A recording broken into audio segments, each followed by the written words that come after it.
to Departed Disney, where I review Disney rides and attractions that have since departed our beloved theme park. Today I'm going to be reviewing my most requested ride review to date by those who have the spirit of adventure, Maelstrom.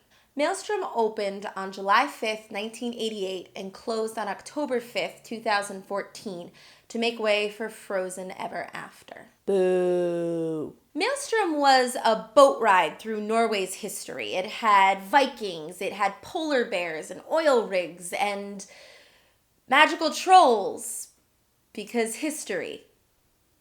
Now, before I get into my actual ride review, let me just say, I loved this ride. This was one of my favorite rides of all time, and I'm still super upset that it closed. I have a friend who I would call every single time I went on this ride, or she would call me, and we would leave each other voicemails of just the sounds of the ride. I have 2 or 3 different voicemails that's just the narrator or the trolls going over the falls. This was my everything.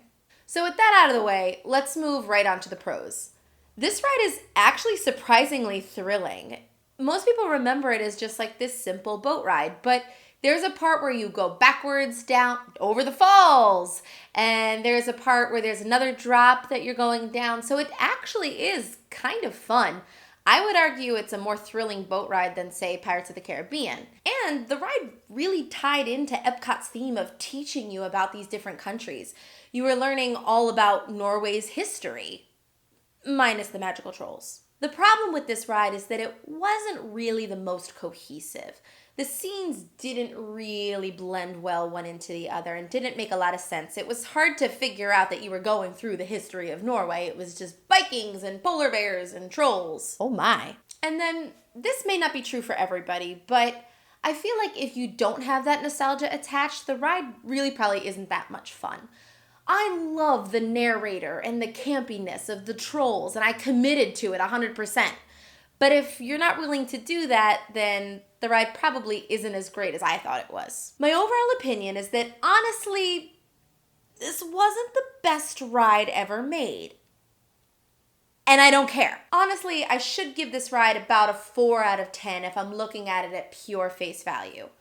But I love this ride, and it carries so much memory and nostalgia for me that I'm going to give it a 7 out of 10 trips over the falls, because Norway's spirit always was and always will be adventure. So what's your opinion on Maelstrom? A lot of people commented that it was one of the scariest rides at Disney. Do you agree? Have you ever ridden Frozen Ever After, and was it worth losing Maelstrom to make way for it? How is it different? And finally, do you have any rides that you can objectively say are not the best rides ever, but just hold that special place in your heart?